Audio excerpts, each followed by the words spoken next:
Students, मैं हूं सुशील sir, एजी physics वाला।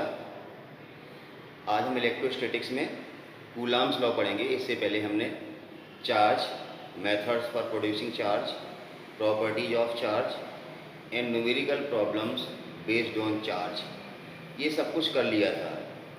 अब जब हमने चार्ज की प्रॉपर्टी पढ़ी तो वहाँ पर पढ़ा था like charges repel each other whereas unlike charges attract each other. It means there is certain force acting between two charges, either attractive or repulsive. So regarding attractive or repulsive force means electrostatic force, Coulomb gave a law. So according to this law, the force acting between electrostatic force acting between two charges is directly proportional to the products of their magnitude and inversely proportional to the square of the distance between them. देखिए कैसे,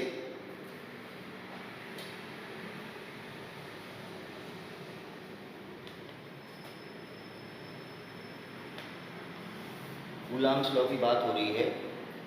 according to this law, suppose this is charge Q1, this is charge Q2 and distance between them is r. So according to this law, force acting between these two charges is directly proportional to the products of their magnitude. हमें force का भी magnitude निकालना तो हम products का magnitude ही लेंगे। Charge का plus हो या माइनस हो, इससे कोई फर्क नहीं पड़ता। फोर्स की नेचर चेंज होगी। अगर दोनों प्लस प्लस होंगे तो रिपल्सिव फोर्स होगा, दोनों माइनस होंगे तो भी रिपल्सिव होगा, एक प्लस और एक माइनस होगा तो अट्रैक्टिव होगा। फोर्स का मैग्नीट्यूड रिमेन्स सेम। तो force between these two charges is directly proportional to the products of their magnitude. तो Q1 इंटू Q2 प्रोडक्ट्स हो गया, and inversely proportional to the square of the distance between them, that is r square. तो F is proportional to Q1 Q2 upon r square. This law is very similar to the Newton's law of gravitation, जो आपने 11th class में पढ़ा था। वहाँ पर Q1 Q2 की जगह क्या था, M1 M2, दो मास थे, बस इतना डिफरेंस है। Gravitational force is always attractive, और यहाँ पर ये चूंकि इलेक्ट्रोस्टैटिक फोर्स है, कूलाम्ब फोर्स है, इट मे बी अट्रैक्टिव और repulsive depending upon the nature of the charge. ये दोनों चार्ज की नेचर क्या है, दोनों प्लस है या एक प्लस एक माइनस, इस पर डिपेंड करेगा इनके बीच लगने वाला फोर्स अट्रैक्टिव होगा या रिपल्सिव होगा। तो फिलहाल F is proportional to Q1 Q2 upon r square. Proportionality का साइन हटाएंगे, कांस्टेंट आएगा। F is equal to 1 upon 4 pi epsilon naught Q1 Q2 upon r square. हम कन्वीनियंस के लिए क्या करते हैं, ये जो टर्म है 1 अपॉन 4 पाई एप्सिलॉन नॉट, इसके लिए हम K लिख देते हैं। F is equal to K Q1 Q2 upon r square. Where अगर ऐसा लिखा है तो K बराबर क्या लिखा हमने, 1 अपॉन 4 पाई एप्सिलॉन नॉट। रटना मत, फिजिक्स में K पता नहीं कहाँ कहाँ आएगा। हमने फिलहाल इसकी जगह पर K लिखा है, and the value of this K will be 9 into 10 to power 9 newton metre square upon coulomb square. Newton metre square upon coulomb square. कैसे निकाला, ये K है, r स्क्वायर इधर जाएगा, ये न्यूटन है, मीटर स्क्वायर Q1 Q2 नीचे आएगा, coulomb into coulomb, coulomb square. ये तो इस पूरे टर्म की वैल्यू है 9 इंटू 10 पावर 9, जो आपको न्यूमेरिकल करते इसमें यहाँ रखनी है। अब एक टर्म यहाँ पर नया मिला एप्सिलॉन नॉट। अब एप्सिलॉन नॉट को क्या कहते हैं, it is permittivity of free space कह सकते हैं आप, एयर कह सकते हैं, या वैक्यूम। मतलब कहने का है सीधा सीधा, जब दोनों चार्जेस के बीच में कोई मीडियम नहीं है तो हम ये प्लेन कूलाम्ब लॉ लगाएंगे। F is equal to K Q1 Q2 upon r square, where K is 9 into 10 power 9। The value of epsilon naught, क्यों हमें पता 4 पाई पता 3.14, एप्सिलॉन नॉट की डेफिनेटली कोई वैल्यू होगी तब हम इसको सॉल्व करेंगे। तो विल गेट 9 इंटू 10 पावर 9। तो एप्सिलॉन नॉट की वैल्यू होती है 8.85 इंटू 10 पावर -12। अब देखिए जरा यूनिट, ये जो यूनिट लिखी है newton metre square upon coulomb square, ये किसकी यूनिट है, 1 अपॉन 4 पाई एप्सिलॉन नॉट। अब 4 पाई की कोई यूनिट होती नहीं, देखो तो इसका मतलब इनडायरेक्ट वे में हम ये कहना चाहते हैं ये जो यूनिट है न्यूटन मीटर स्क्वायर किसकी है 1/एप्सिलॉन नॉट की। तो एप्सिलॉन नॉट कितनी होगी इसको रेसिप्रोकल कर दो coulomb square upon newton metre square. ये बेसिकली एप्सिलॉन नॉट है क्या ये क्या काम करता है। It is the ability of the medium which reduces the force as well as electric field. It is the ability of the medium which reduces the force as well as electric field. तो ये तो plane Coulomb's law था जिसमें दो charge हैं इनके बीच में कोई भी मीडियम नहीं है तो हमने कहा F इक्वल टू के Q1 Q2 upon are square. अब दूसरा इसका variation if there is a dielectric medium between the charges, अगर दोनों के बीच में कोई डाइलेक्ट्रिक मीडियम है तो हम क्या करेंगे देखिए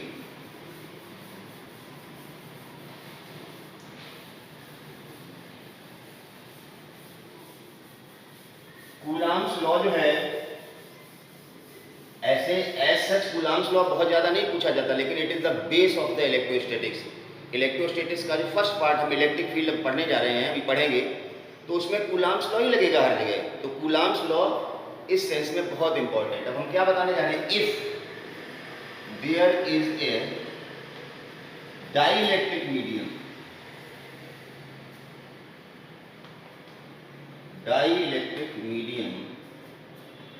between the charges,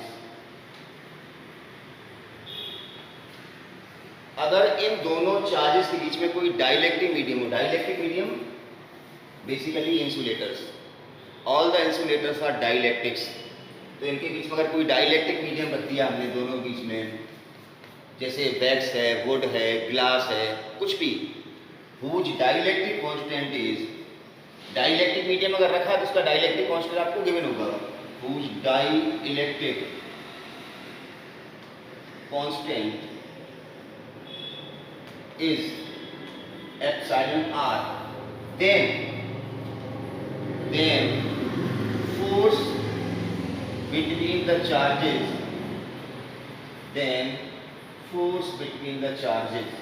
F is equal to dielectric medium में फोर्स कितना होगा 1/4 पाई एप्सिलॉन नॉट। इतना तो वहां पर भी था, यहाँ एप्सिलॉन आर और आ जाएगा। ध्यान रखना ये एप्सिलॉन है ना एक ही फैमिली के मेंबर है साथ ही साथ रहते हैं, जहाँ एप्सिलॉन नॉट होगा वहीं एप्सिलॉन आर आएगा। ध्यान रखना ऊपर नीचे मत लगा देना। कहीं पर भी फिजिक्स में पोटेंशियल निकालेंगे कैपेसिटेंस निकालेंगे जहाँ एप्सिलॉन नॉट होगा वहीं एप्सिलॉन आर लगेगा। ध्यान रखना Q1 Q2 upon are square. तो बेसिकली इसने एप्सिलॉन आर ने क्या किया इस फोर्स को रिड्यूस कर दिया, अपॉन में आ गया ना। ये देखिए ये तो वही फोर्स है ये वाला, this is the same force between two charges placed in air और वैक्यूम। तो ये डाइलेक्ट्रिक अगर इसको हम थोड़ा सा रिलेशन के फॉर्म में लिखें तो ये जो हमने सर्कल में बनाया ये क्या है force between the two charges in air, किससे डिवाइड हो गया एप्सिलॉन आर से। बेसिकली रिलेशन ही मिल गया F medium equal to F air divide by the dielectric constant. इसको हम और कैसे लिख सकते हैं 1/4 pi epsilon Q1 Q2 upon are square. अब देखिए एप्सिलॉन किसके लिए लिखा मैंने epsilon naught into epsilon r की क्या लिख दिया एप्सिलॉन हियर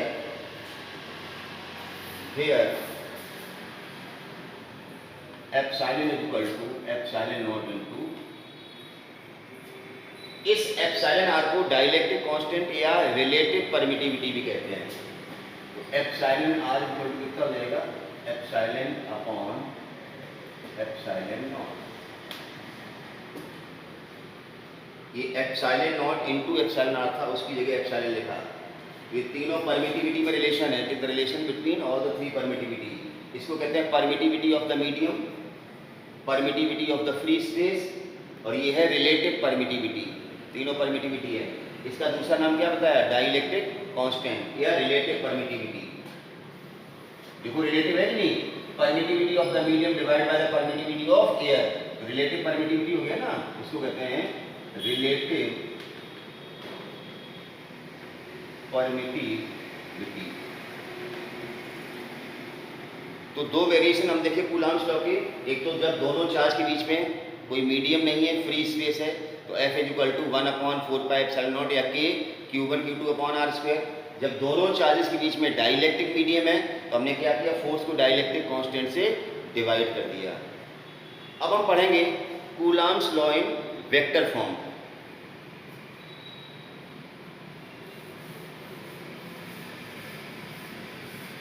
कई बार बोर्ड एग्जाम में आ जाता लिखने के लिए, express Coulomb's law in vector form.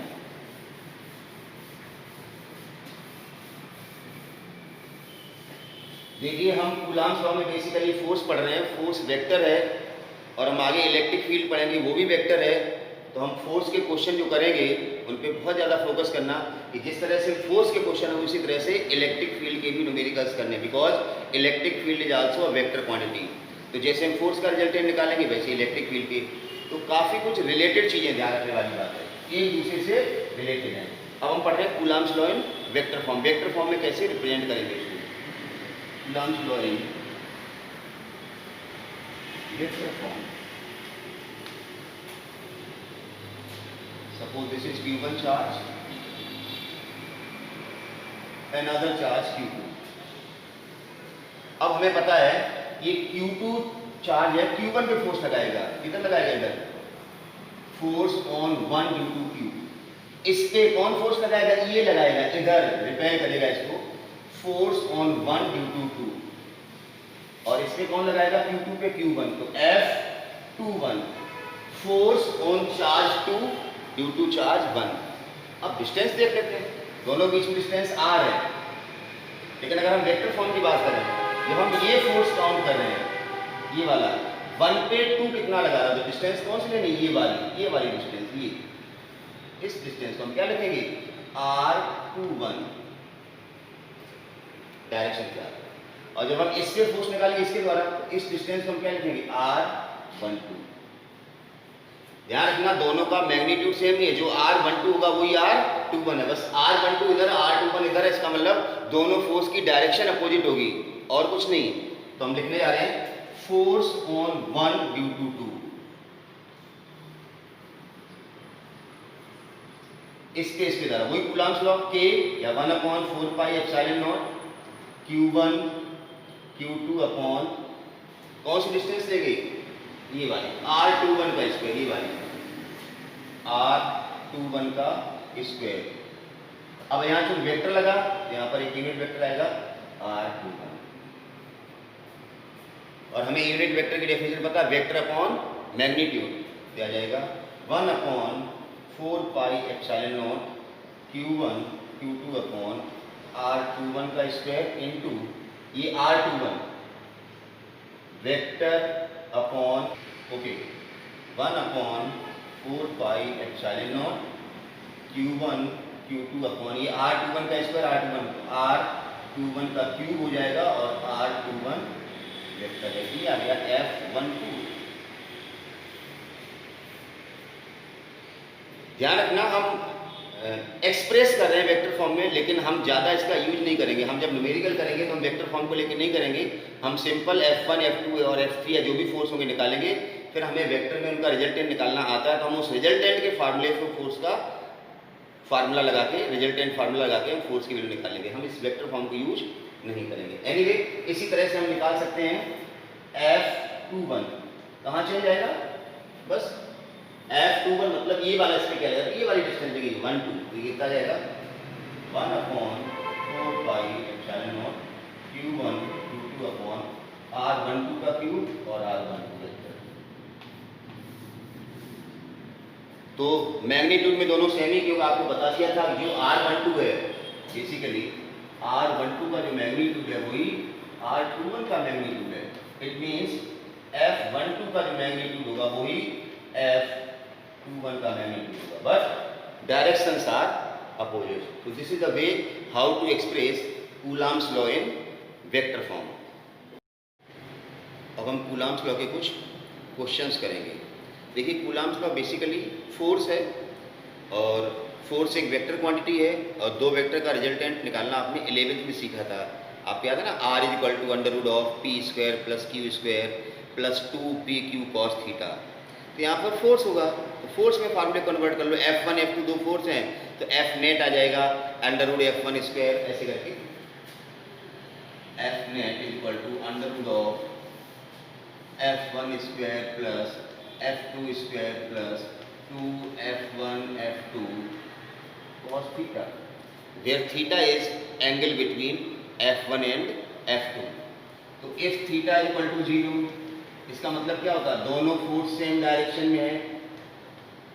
भाई ध्यान रखना है कि इस फार्मूले को आप फोर्स तक कन्फाइन नहीं करें। पूरी फिजिक्स में force vector, electric field vector, velocity vector, जो भी वेक्टर चीजें होंगी उनका सबका रिजल्ट निकालने के लिए हम इसी को काम में लेंगे। F1 F2 सेम डायरेक्शन में होगी, थीटा 0 का मतलब क्या, दोनों एक ही डायरेक्शन में, तो थीटा 0 cos 0 कितना होता है 1, तो आपका आंसर आएगा F net equal to finally F1 plus F2। ऐसे अगर अपोजिट वेक्टर है, अपोजिट वेक्टर मतलब F नेट इक्वल टू आएगा F1 डिफरेंस F2, या कुछ और भी एंगल हो सकता है। दो स्थितियां तो आप सामने हैं, आपके याद रखना है। सेम डायरेक्शन मतलब ऐड करना है, अपोजिट डायरेक्शन मतलब सेपरेट करना है। अब जब दो चीज़ों को सेपरेट करेंगे, दोनों सेम है, तो आंसर कितना आएगा 0। तो याद ध्यान रखिए, दो फोर्स अगर अपोजिट हैं या कोई भी दो वेक्टर अपोजिट हैं जिनके मैग्नीट्यूड सेम है, तो उनका रिजल्टेंट कितना आएगा 0 आएगा। ये तो बात थी एक, लेकिन ध्यान रखिए हम यहाँ पर क्या करेंगे, हर क्वेश्चन में ये फार्मूला नहीं लगाएंगे। ध्यान से सुनिए, अगर F1 F2 दोनों वेक्टर के मैग्नीट्यूड सेम है तो हम इनको रिजॉल्व करके नेट फोर्स निकालेंगे। रिजॉल्व, रिजोल्यूशन मतलब उनके रेक्टिलिनियर कंपोनेंट लेंगे। 2 डायमेंशनल रिजोल्यूशन आपने पढ़ा था, लेकिन में 2 कंपोनेंट होते हैं, एक अलॉन्ग एक्स एक्सिस, एक अलॉन्ग वाई एक्सिस। तो हम फोर्स को रिजॉल्व करेंगे। कैसे करेंगे, जैसे मान लो दो फोर्स हैं, एक F1 है और एक F2 है। ध्यान रखना, रेजोल्यूशन हम तभी करेंगे जब F1 और F2 दोनों के मैग्नीट्यूड सेम होंगे, नहीं तो रेजोल्यूशन का कोई फायदा नहीं है, सेम होने चाहिए। इनके बीच में जैसे एंगल मान लो सपोज 60 है, तो पहला काम क्या है, एंगल को काट दो, बाइसेक्ट कर दो, एंगल को आधा कर दो, ये हो गया 30 और ये भी हो गया 30। अब कंपोनेंट लेना आपने को 11 में बताया गया था कि एंगल के साथ हमेशा कॉस कंपोनेंट आएगा। तो ये F1 और ये एंगल 30 है, तो इस लाइन क्या आएगा F1 cos 30, इस लाइन क्या आएगा F1 sin 30। ऐसे ही इसका कॉस कंपोनेंट यही जाएगा F2 cos 30, और यहाँ क्या आएगा F2 sin 30।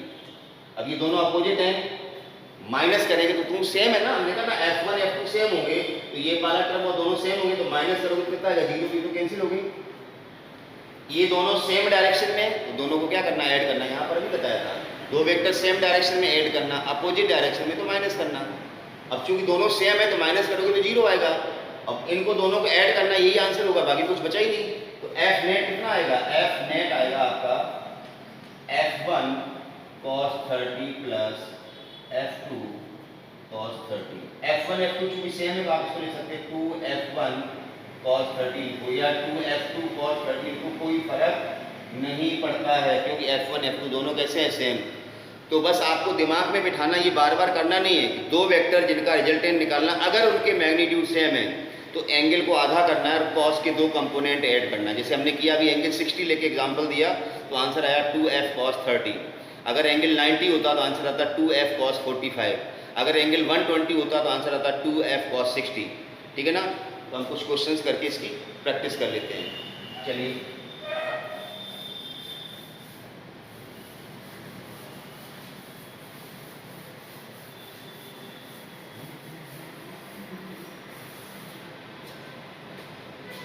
three charges each of Q are placed at 3 vertices of an equilateral angle of side A। इस तरह से तीन चार्ज है Q Q। देखिए फोर्स में बहुत सारे वेरिएशन हैं, तो हम इस पर अलग से एक वीडियो बनाएंगे जिसमें फोर्स के हर वैरायटी के क्वेश्चन करेंगे। ठीक है ना। तो इसका वीडियो अलग से होगा। इक्विलेटरल एंगल है, साइड ए होगी। क्वेश्चन पूछा जाएगा calculate the net force acting on any one charge. जैसे मान लो अगर हम इस चार्ज की बात करें तो इस पर कौन कौन फोर्स लगाएगा, एक तो ये वाला चार्ज इस पर फोर्स लगाएगा और ये वाला लगाएगा, दो फोर्स लगेंगे और दो का रिजल्टेंट निकालना आता है। ध्यान रखना, रिजल्टेंट एक बार में दो का ही निकलता है, तीन का नहीं। अगर तीन है तो पहले दो का रिजल्टेंट निकालो, दो को एक बनाओ, दो का कोई आंसर आएगा ना एक, फिर जो तीसरा वाला था वो और एक ये, फिर वापस 2 हो जाएंगे, तो फिर 2 का रिजल्टेंट निकालना है। रिजल्टेंट 2 का ही निकलेगा एक बार में, ऐसा नहीं 3 वेक्टर का रिजल्टेंट निकाल लो। तो हम किसी भी एक चार्ज पे फोर्स निकालें, सपोज हमें इसके फोर्स निकालना है, तो कौन कौन लगाएगा? ये वाला लगाएगा, force acting on this due to this, ऐसे करके रिपेल करेगा। ये वाला चार्ज को रिपेल करेगा, कितना फोर्स आएगा? F1 equal to K Q1 Q2, Q1 Q2 both are Q, तो Q square upon A square. इसी तरह से ये भी इसको रिपेल करेगा, ये वाला भी इसको लात मारेगा इधर, F2 बराबर K Q square upon A square. अब देखिए ध्यान से, दोनों सेम है, K Q square upon A square, तो फार्मूला लगाने की जरूरत नहीं, अंडर रूट F1 स्क्वायर, सीधा सीधा रिजॉल्व करो। ये एंगल कितना है? 60। तो अभी क्या बताया था, इसका आंसर तो हमें याद है, 2F cos 30 आएगा, क्योंकि एंगल 60 है। आधा करके 2 cos के कंपोनेंट लिखने, ठीक है ना। इन दोनों का रिजल्टेंट यहाँ पर आएगा F नेट, और वो कितना आएगा? 2F1 cos 30 या 2F2 cos 30 भी लिख सकते हैं। कैसे आया अभी हमने आपको समझाया था, इधर समझ सकते। देखिए ये F1 है, ये F2 है, ये B से फाड़ दिया, ये 30 होगा, ये भी 30 होगा, यहाँ पर आएगा F1 cos 30 और यहाँ पर आएगा F1 sin 30, इसी का cos इधर ही आएगा, F2 cos 30 sin इधर आएगा F2 sin 30, ये दोनों कैंसिल हो जाएंगे और ये दोनों ऐड हो जाएंगे, तो आपको आंसर मिल जाएगा, ठीक है ना। तो ये दोनों कैंसिल हो गए, इन दोनों को ऐड कर लेना है और आपको आंसर ये मिल जाएगा 2F cos 30। और इसको जब सॉल्व करेंगे, F net equal to 2F cos 30 या 2F1 cos 30 होता है √3/2, 2 से 2 गया तो √3, और F1 कितना था? KQ square upon A square. तो इस तरह से रिजल्टेंट फोर्स के क्वेश्चन करने। एक क्वेश्चन और ले लेता हूं,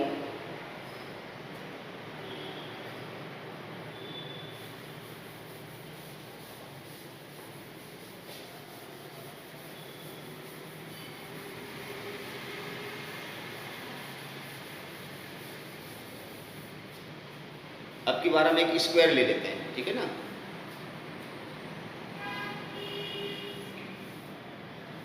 स्क्वायर 4 charges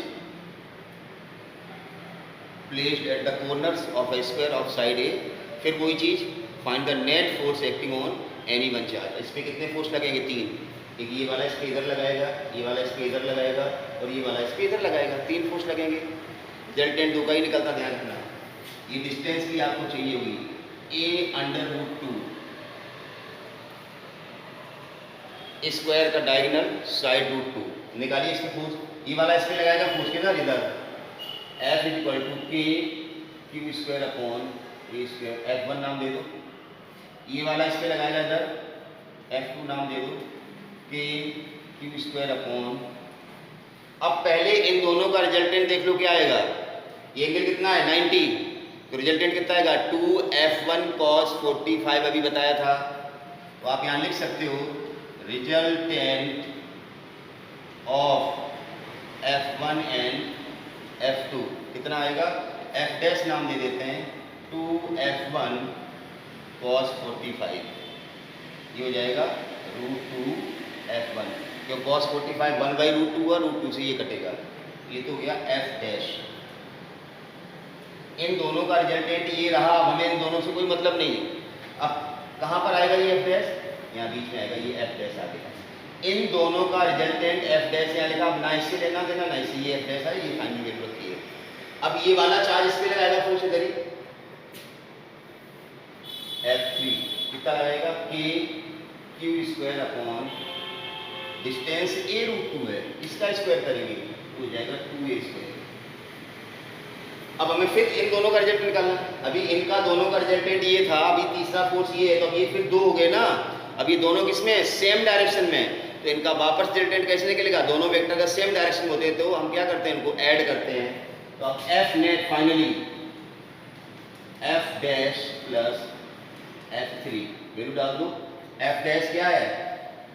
√2F1 ये लिखा, प्लस F3 ये रहा के q square upon 2a square, ये रहेगा √2 F1 k q square upon a square plus k q square upon 2a square. Common ले लो, k q square upon a square common आ जाएगा, √2 plus half k q square upon a square, LCM ले लो 2√2 plus 1। ये finally answer आ गया आपका। तो कहने का मतलब फोर्स के क्वेश्चन बहुत ही इजी होते हैं। आपको फोर्स का फार्मूला पता है, basic Coulomb's law, F = K Q1 Q2 upon R square. 2 से ज़्यादा फोर्स हैं तो आप रिजल्टेंट 2 का निकालते जाइए और आगे से आगे प्रोसेस करते जाइए। मैंने जैसे बताया था कि हम फोर्स पे अलग से एक वीडियो बनाएंगे जिसमें सारे वेरिएशंस लेके आएंगे। तो थैंक यू, और चैनल को सब्सक्राइब अगर नहीं किया अभी तक तो सब्सक्राइब करना जरूर प्लीज़।